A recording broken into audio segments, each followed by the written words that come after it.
Welcome to Once Upon a Coin, documenting the ongoing history of blockchain and cryptocurrency. And as always, I'm your storyteller, Jason Cassidy. Today's story is about some of the very best times to be alive and in crypto.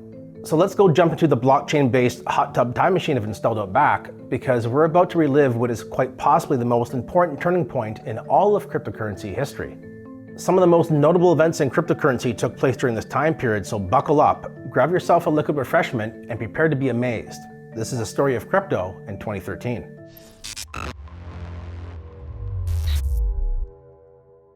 Sun cast a shadow, a digital line is coming over the mountain and over your mind.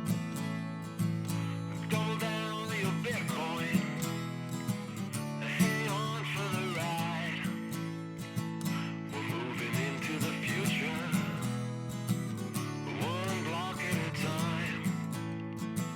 We're moving into the future, one block at a time.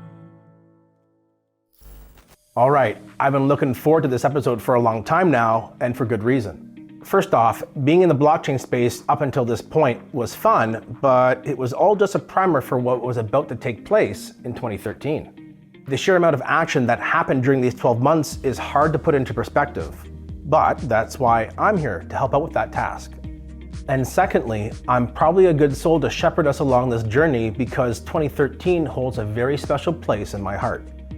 And that's because this is the year that I began my cryptocurrency career, taking a risk by diving into the deep end of the blockchain industry. It really felt like several years of pent-up energy were released all at once, as Bitcoin had its floodgates officially opened. And once those floodgates were officially open, they were never to be shut again. When we last left off with a review of crypto in 2012, the price of Bitcoin had recovered from its previous bull-bear market cycle, which saw the price of Bitcoin first exceed the $1 US threshold and then the critical $10 US threshold. It then spent the rest of 2012 trying to find its footing again, after such a massive price swing. It closed out 2012 just above $13, so there was some hope that going into 2013, the price could return to its previous all-time high of around $30 US. Little did we know that this price was about to get absolutely demolished. January saw the price rise steadily, ending the month by hitting the $20 USD mark. Not too shabby. But it wouldn't be until February when the price really started to heat up in the crypto markets. It began when Reddit announced that they would start accepting Bitcoin to purchase Reddit Gold. This was Reddit's virtual currency where users could reward other Redditors for producing quality content on the site. In today's terms, this really wouldn't constitute really big news, but back then, it was. Reddit had a pretty powerful cryptocurrency following that was forming around this time, and back then, any online popular hangout that was accepting Bitcoin was literally the definition of big news. Bitcoin was looking for legitimacy and recognition, and Reddit accepting it in exchange for their internal currency put Redditors on notice. Bitcoin was becoming a player in the digital payment scene. As the market was digesting this piece of good news, Bitcoin closed out the month of February at $34 US, making a new all-time high for the nascent cryptocurrency. People were now beginning to pay attention as the media started to report on the price action.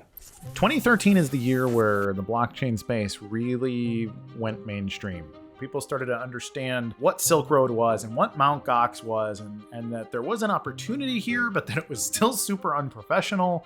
ASICs had been invented, and so it just was a really interesting time. It was really transitional, and it's when the culture started to turn into, this is an investment opportunity. And I think that was a generally bad thing for Bitcoin. I think the culture changed for the worse, especially because the price really ran up.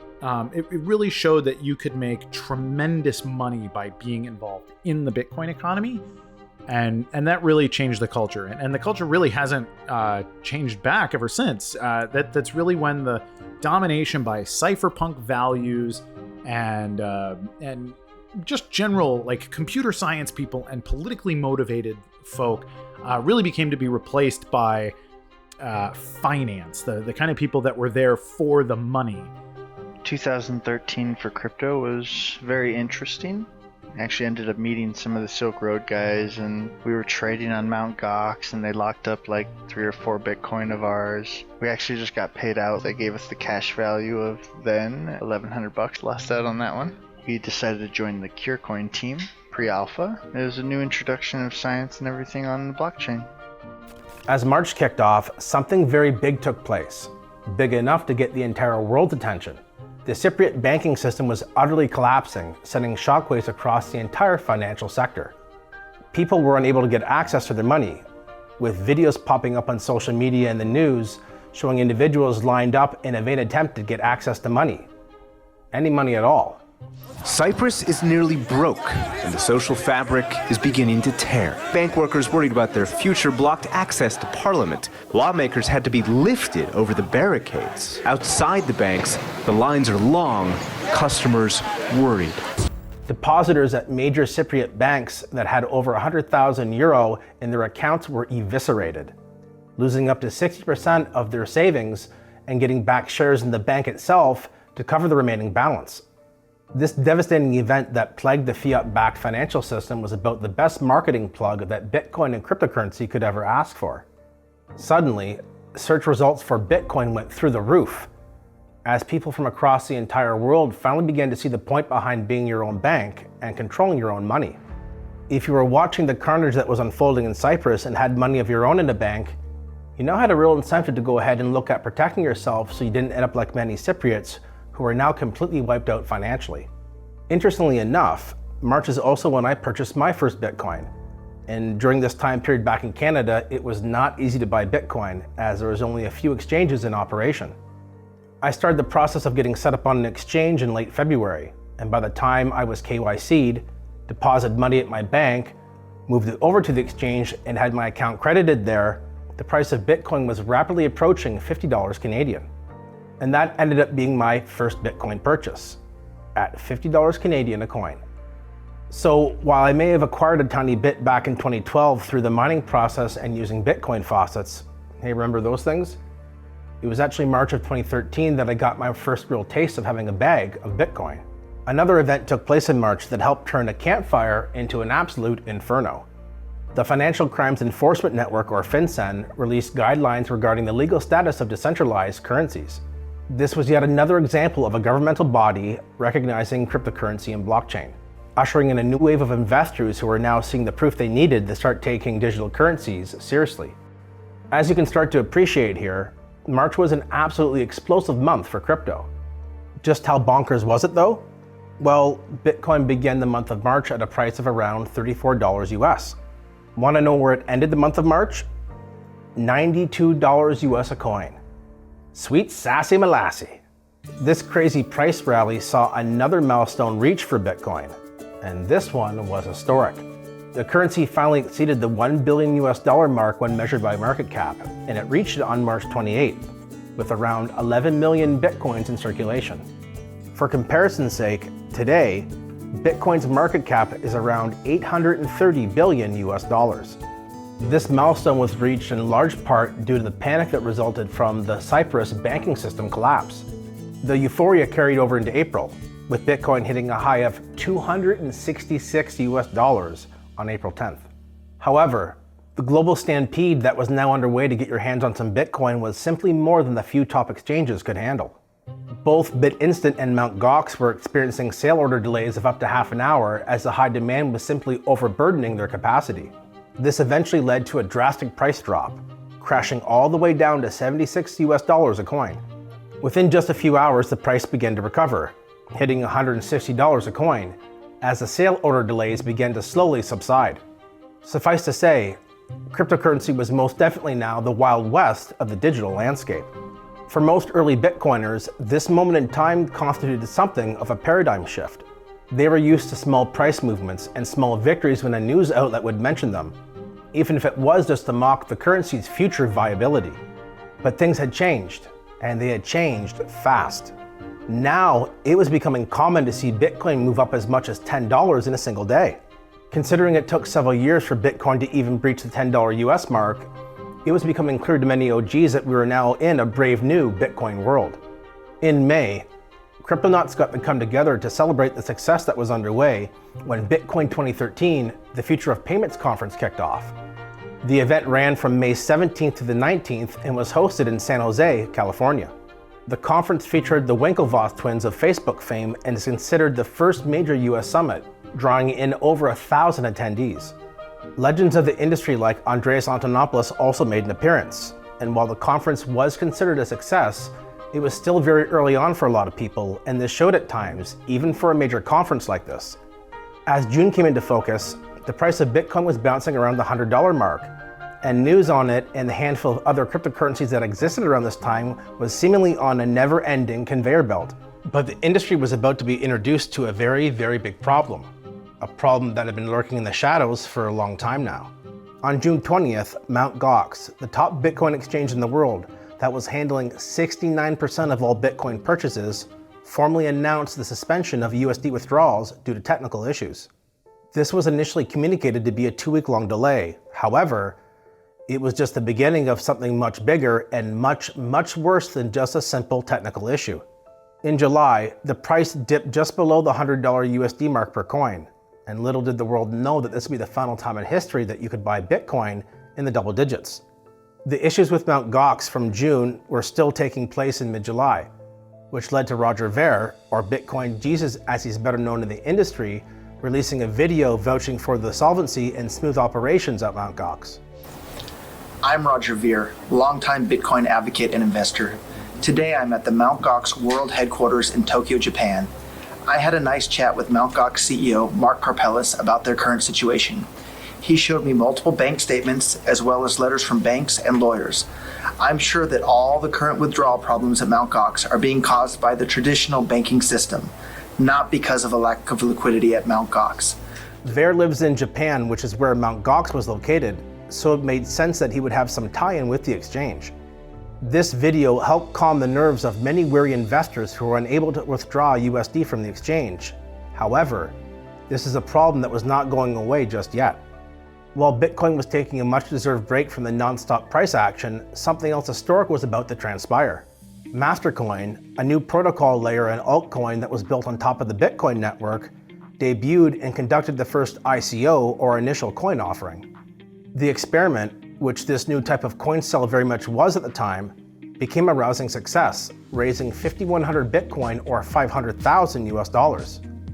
This planted the early seeds for what would later become the ICO boom, which would see thousands of new altcoins hitting the scene via the initial coin offering model. Beyond that, Mastercoin showed the massive potential of Bitcoin and the technological underpinnings of the blockchain. Most people weren't even aware you could build new currencies on top of Bitcoin, but with Mastercoin, the genie was now officially out of the bottle.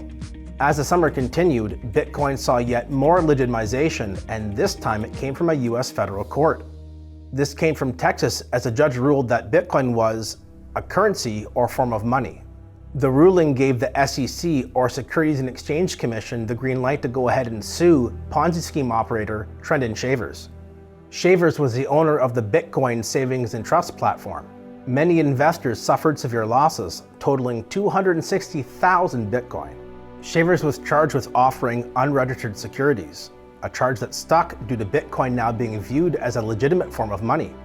While many saw this headline and only took notice about the part about a fraudster getting his just desserts, others noticed something else. They saw this as a much bigger event that would help give Bitcoin credibility as an investment and thus have more legal protections in the future.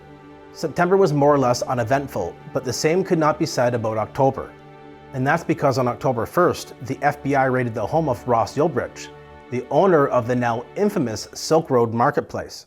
Along with the website being taken down, the feds confiscated some 26,000 Bitcoin that Ross was in possession of, making it the largest seizure of Bitcoin ever at the time. The Silk Road and Ross Ulbricht is a fascinating story that really deserves its own episode.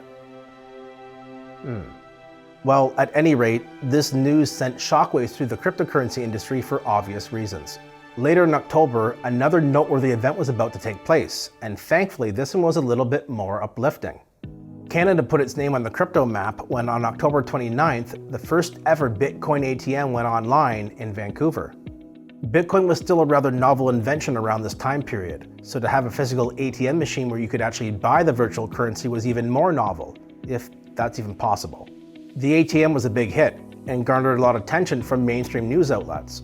It proved to be a lot more than just a fad too, because just a few short years later there'd be hundreds, if not thousands of Bitcoin or crypto ATMs installed all across the globe.